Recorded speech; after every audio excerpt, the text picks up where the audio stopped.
Welcome to VAR India News Hour. Government puts a stop mark on the retro tax to boost Make in India.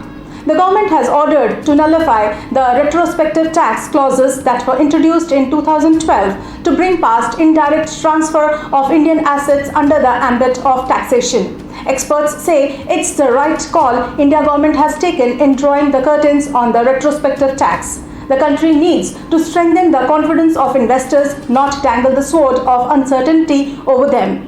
The amendment for retrospective taxation yielded no revenues, only brought about disrepute to the government. The government proposes to refund the principal amount in full to the litigants, but the companies will need to withdraw the cases and furnish undertaking that they won't claim cost damages or interest.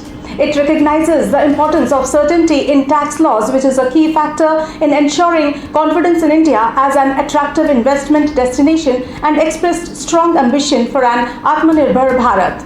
The retrospective applicability of this provision met with sharp criticism. On 5th of August, the ghost of this retrospective tax has been finally laid to rest. The government has introduced the Taxation Laws Amendment Bill 2021 to undo this insider's provision from the Finance Bill 2012. This will potentially help resolve 17 cases in which income tax demand had been raised. In two high-profile cases, Karan and Vodafone, the corporate entities had already won various legal and arbitration awards. The order says the government will not raise tax demands in any such case if the transaction occurred before 28 May 2012. Any demand already raised will be withdrawn and any taxes collected will be paid back for the principal amount. In the cases where litigation is pending, this will be done after the impacted corporate party gives an undertaking not to contest the case further. This is a welcome move and also a practical implementation plan. Let's look into today's headlines in VAR India. India's forex reserves surged by $9.42 billion to all-time high of $620.57 billion. There is a rise in the reserves that was on the back of an increase in foreign currency assets, that is FCAs, a major component of the overall reserves, the Reserve Bank of India's data shows. FCA has increased by $8.596 billion to $576.224 billion in the reporting week. Expressed in dollar terms, the foreign currency assets include the effect of appreciation or depreciation of non-US units like the euro, pound and yen held in the foreign exchange reserves. Accordingly, gold reserves were up by $760 million to $37.644 billion in the reporting week. Amazon wins the battle against Reliance Future deal. The global technology giant Amazon has better exposure than Reliance and Future.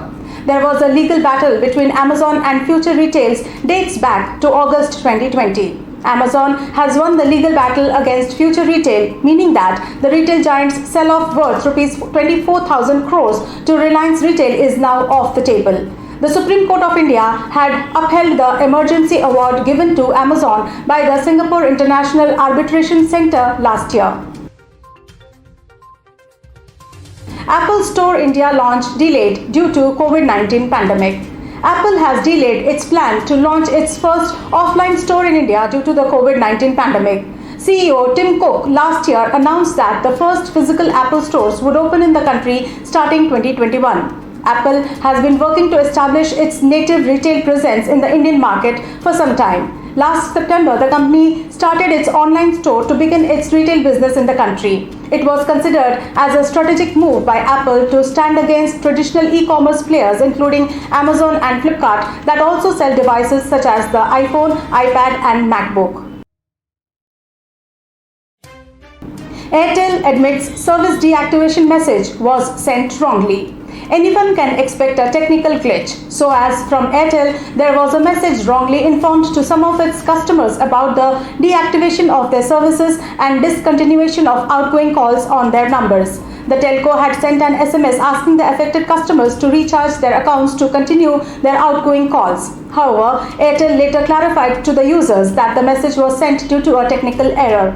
The operator, for clarity on the issue, informed that it occurred specifically for some users in Delhi region and didn't impact Airtel customers in other parts of the country. Microsoft working on single unified OneNote for Windows app.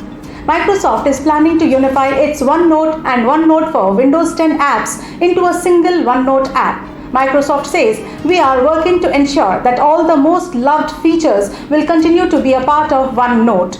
These updates include a visual refresh, the latest Microsoft Pen and Ink advancements, a new navigational UI layout option that can flex for customer preferences, and more. Microsoft has taken all the improvements in its Windows 10 UWP OneNote app and brought them over to the traditional OneNote desktop app, it clearly seems. That's all for now. Please like, share, comment and subscribe to Var India News Magazine. You can download the Var India app from Google Play Store for the latest news and updates. Stay tuned. Thank you.